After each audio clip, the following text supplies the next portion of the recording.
mabigat pala sa loob pag may bibi ka talaga, naiwanan mo na. Siyempre di ko makita yung paglaki niya, puro ano lang, video call. Di ba dyan ko mag-expect na ihatag ni Lord hamon ni Orla Marie.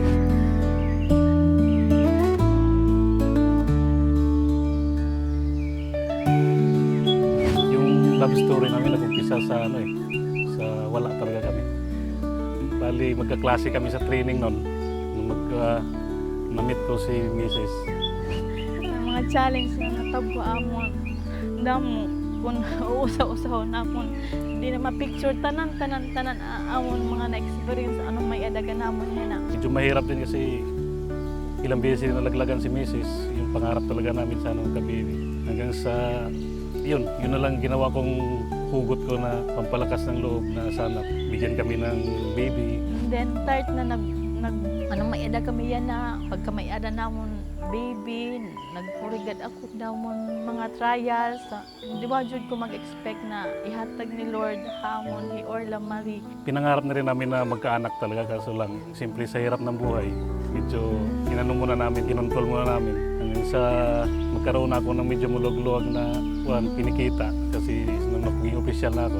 Blessing haamon na mahatanan-tanan ng mga challenge na tabo haamon na feel na ako I'm blessed na good talaga ako na may da akong asawa na buutan na responsible naninigo rin taon niya kaya mga experience namo na start talaga na pares kami duha na maray kami mga trabaho.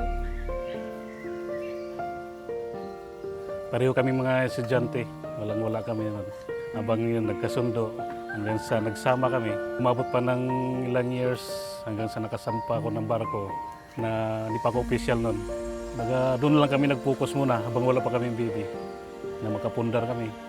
At yun, hanggang sa binigay si Orla Marie sa amin, naging kumpleto na yung buhay namin. Naging masaya na kami. Yan na may edad na kami baby. Thankful ako kay God na inhatag niya haamon ni Orla. Na-feel na ko na-bless na kami yan na okay na, wala na ako aaroon pa. Kung masundan kay Orla, okay. Dati, nung nasa barko pa ako, nung nalaman ko na nagbuntis na si Mrs., hindi ko masukat yung tuwa ko sa nung nalaman kong buntis na siya. At lalo na yung successful na na-deliver na panganak niya si Orla Marie.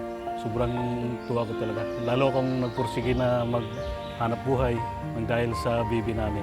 Sa mga na-experience na ako, lesson learned na di good masyado ako na-feel na ko ang mga mga naagi namon na mga trials. Ngayon lalo na nandiyan na si Orla Marie, mas lalo ko mapagigihan yung pagtatrabaho ko. Siya yung lakas na loob namin dalawang mag-asawa. Kahit na masakit sa akin na bumalik ulit sa barko, kasi siyempre nandiyan na siya. Kahit ngayon, ini-enjoy ko lang muna. Kahit na tumawag na yung kumpanya. Hindi nila na ako masyado na ang mga nanginatabuha amon. Nakuri. Siguro ang masisiring ko na lang.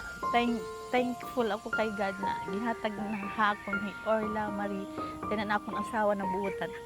Mabigat talaga sa loob. Iba talaga yung dati na wala pa kaming baby. Parang iniisip namin ni Mrs. puro pundar lang. Pero ngayon parang iba pala. Mabigat pala sa loob pag may baby ka talaga na iwanan mo na. Babalik ka, alis ka ng siyempre di ko makita yung paglaki niya. Puro ano lang, video call. Pero at least ngayon, iba na yung buhay namin. Kompleto na. Naging masaya na kami.